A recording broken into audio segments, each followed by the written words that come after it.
The stadium ban is lifted and the Hall of Famers fans can enjoy their heroes in action for the first time in the locality. And we're going to see if we can put Bordeaux away in what should be an interesting match. To be honest, here's Jovicic on the corner. Germain knobs it down. Couldn't quite help out Kinsella. But now the blonde bombshell's back on the ball. Jason Wood cuts in and that should be 1-0. There you go. Rakto Jovicic on the double this season. He hasn't had the opportunities I would have liked to have given him. But there we go. He's popped up for the second of the campaign. We'll stay focused as a goal kick lands on the head of Germain. And that's a lovely through pass. Jason Wood is the final man back right on the edge of the 18-yard box. Bordeaux have a corner. What will happen here? Here's the rainbow. We're seeing a lot more of them in this year's game, and it's paid off with Palmeiras. 1-1 at memory lane. And I was asking for concentration. I did not receive it. Jason Wood's free kick is rather disappointing. So demand more. We've 5 minutes to rescue the game. More drama at the dying embers of the matches. It seems to be the objectives we go for, but Bordeaux won't want to give up from here. Guisao to Sankare. Ronnie Pino does get a legal tackle in, and Brian Wheeler behind again. 2-1. It's a lovely ball this time. Brian Wheeler had the job and he made it count. Now we can start to defend this as not quite contain. I just rather go defensive. 4 minutes to hold on to our precious lead, and the winning streak can resume again with Brian Wheeler going out to left outside and Jovicic. Oh, I should have scored that. It's not necessarily secure. Exposito from deep. He's lost it completely from the right hand side to the centre. Camino goes to his right hand side and he's gone all the way to the left with Palmeiras. Jovanovic, Guisao, there we go with Pallard again, and Larager, Gajic, good closing down by Sean Kavanagh. Wheeler's well open now. Jovicic steals the ball and inexplicably decides he's going to do the rugby job and kick it out of play, but the crowd goes wild. They are now legally allowed to enter these enter the ground for the league games, and the players will now shake each other's hands, and we can move on to the full episode where we will live com the Celtic match. So we'll see how we get on from that point. Hey everybody, and welcome to the next portion of the episode. You're obviously going to notice that the Celtic game is not on the cards at the moment due to this database having lots of cup games. A clash of fixtures occurred, and it means that we'll be playing Palmeiras in the 4th round of the Ruby Championship knockout tournament. We are at a neutral stadium to be clear, and we'll be going 90 minutes and possibly extra time to decide a winner here, and we'll check out some of the highlights in the moments to come. Wish me luck everybody. And kickoff is just about here now. Palmeiras have changed their strip to a sort of baby blue, and on we go. It's an important match, this one. Big prize money, and certainly getting our reputation enhanced as we try and get promotion to the Silver League. It certainly would do us a lot of good. An early chance for Palmeiras now with Felipe Melo. You'll recognise him, I'm sure. Roger Guedes back to Melo, and now we've Moises finding Maciej unmarked, and that's a goal for Miguel Borja. A huge start to the match for the Brazilian club, and that's already a goal to nil. A disaster, as we want to be the one in control of scoring goals. Now we have Vanya Matrolian, our first attack of the game, goes out wide to John Schmid at right back. Wisniewski loses it and Melo will clear. Stephenson wins it back. Matrolian to Delat. Oh, again, we're a little hesitant at the moment. A lot of players served international duties over the last few weeks, and it means we're down a lot of players. That's a beautiful cross from Jonathan Schmid. That's the equaliser within 11 minutes. Well done. And another good triangle formed, and Melo has a lot of space, but he's given it away, and Kai Wisniewski is fastest. Oh, but he's hit the woodwork. Oh gosh, how unfortunate can you be? but surely one of our strikers can make it 2-1 before too late. Matt Julian, another good cross, but he's allowed another go. Jordan Martin could go low, he might shoot, he's got Wisniewski, but the flag is raised. You could see it clearly on the camera. It was never going to be allowed. A good call from the assistant referee, but definitely it makes a difference when I can zoom in or out the camera like so, but you could probably tell without the flag being raised that it was offside, but I thought it was a clever enough pass. Good tackle, and now the strikers are allowed to break with Kai Wisniewski, and he's gone for Shabé, who's now our top scorer with 5 goals. Schmid goes low, not successful this time. Melo does find an unmarked Borja, but he's got no one in support. He nearly won a penalty, and he nearly helped out his teammate. He shoots wide though. Andreini, who played famously against Palmeiras in the battle to win the Brasileirão, unsuccessfully of course. And Derlot shoots, Wisniewski on the rebound, and there's no question about that. It is a legitimate goal this time, and a wonderful moment to get it though. Derlot still waiting for his first goal with the club, but the crowd is certainly pumped up for this. An exciting first half makes a change for sure. So we'll see you again at the second half. And now Gileson taking his goal kick. Hoogland with a big header. The three in midfield kind of bumping into each other. Roger Guedes has an overlap here. Good clearance. Matt Julian low to Shrivers. And a beautiful pass to Kai Wisniewski with an unmarked Anthony Dermot. He's finally off the mark. And that was exquisite counter-attacking football. Just what I like to see. And I think that is game, set and match. And Delad maybe should have gotten onto his better foot. Evander. Oh, it's looped in, but it looked to have been a push. Yes, it was. You can't have that. Hard luck, Evander. That would have been your first goal in my newly established red, gold and black. Here's Evander. Lovely low pass. But Wisniewski needs help. He's got the help. Delad just needed to pass it. And unfortunately he panicked and it's cleared for... Oh, Borja's gotten past his man.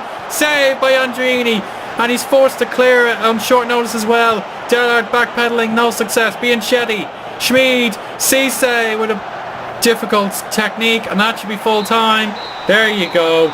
Congratulations, guys. You've won by 3 goals to 1. I'm getting very optimistic there. The man of the match award goes to Kai Wisniewski, and that's certainly an assessment I agree with. He provided the key assist to Anthony Delad to make sure the game was home and hosed. But fair play to Palmeiras. They gave us a really good contest, and I hope they don't feel too bitter about their chances of league success. We'll have to check out some of the bigger leagues to see exactly what we're fighting for. So we may as well spend a bit of time doing that while we have the unexpected rescheduling. Most people look very happy, but Kai Wisniewski, will give him his dues. He played superbly today, and Jamal Hoogland, who hasn't responded, neither has Jordan Martin, so we'll get talking to them. They need to be really happy with themselves. Performance very good. They didn't react in particular, so we'll end the team talk and get out into the main menu.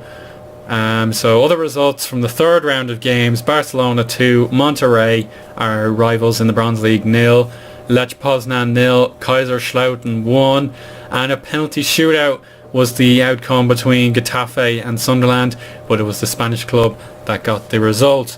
So let's just check out the inbox. Victory was pretty secure, well done. We get 8 million for our performance and 250,000 for just appearing. So we'll check out those rules again just to see what we're looking forward to. So the prize money for the losers is 1.5 million, still pretty good.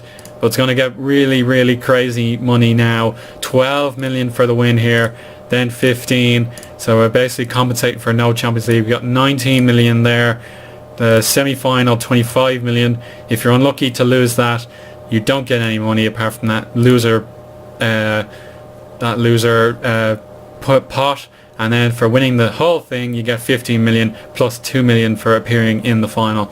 So a lot of prestige on the line there. But we've crossed over the 100 million mark for the first time. So it looks like these generous rules are going to mean we're going to be a profitable club, which is great news. So the board of directors will be really pleased with that. And there we go. To check back in the results between Bordeaux and today, we got a 4-2 win away to San Lorenzo. Goals were scored by 4 players, 2 of them centre backs. One was the attacking midfielder and the other was the striker. Then to get to this 4th round, we defeated Lecce by 4-1. So I think now we're starting to settle into the pattern. We've FC Utrecht in just 5 days' time. We return to the league on the 24th, so not a lot of rest. We either play Shakhtar Donetsk or Kasim Pasa in the 5th round, and then that game I mentioned against Celtic is a long way away in January, so we'll have to wait for that one. So if you have any preference on the game you'd like to see between now and Celtic, I'll certainly set that up for you. But the game I'm probably thinking of is Werder Bremen. I think they're the best team in the league at the moment. Yeah, Mainz is a bit too soon, so I suggest the match at home to Werder Bremen. Now that the crowd ban has been lifted, we can check that out and then play Celtic at the 9th of January 2018. And then we play them again in March, so it's a very tight schedule, and then it spreads out very suddenly at the end. But anyway, let's check out the dynamics, see if there are any changes. Dressing room atmosphere improves, but the match cohesion is still very low. I'm not too sure what to do about that. The hierarchy continues to adapt week in, week out, and some good players are reaching the heights of the highly influential players just underneath team leader, and social groups are still pretty similar to what we had before. But now we'll check out the other league tables to see exactly what we're fighting for.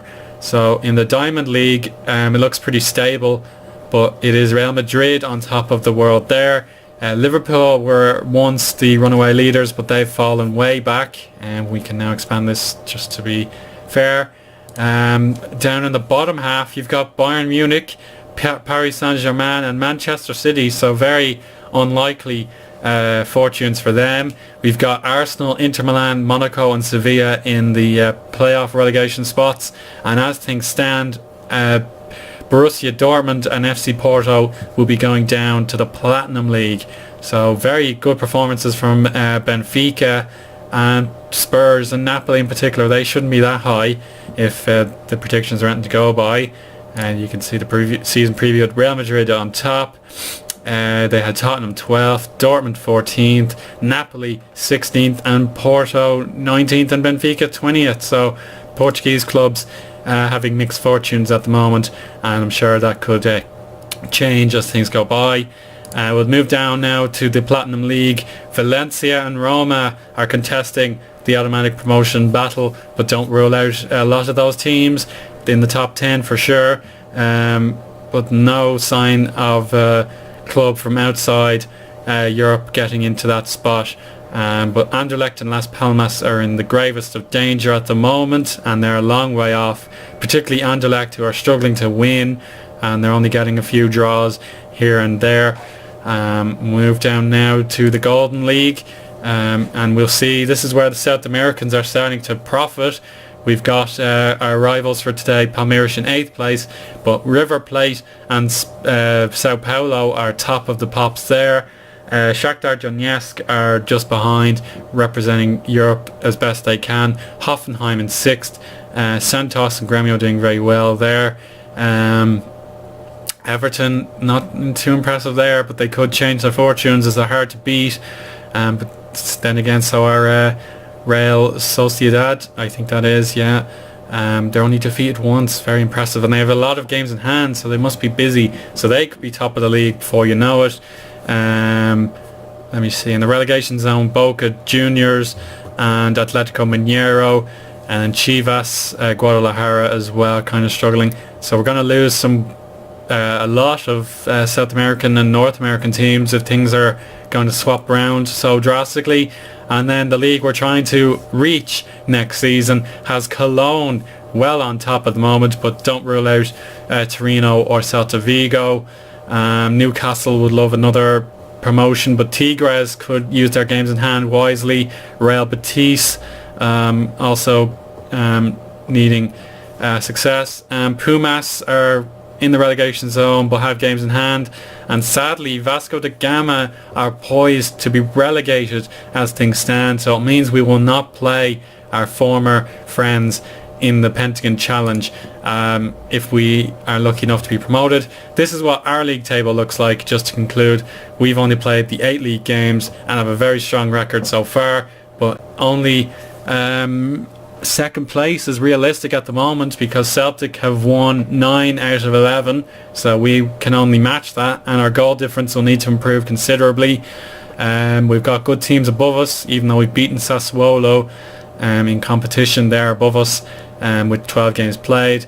Werder Bremen and Stoke could have a say in this campaign.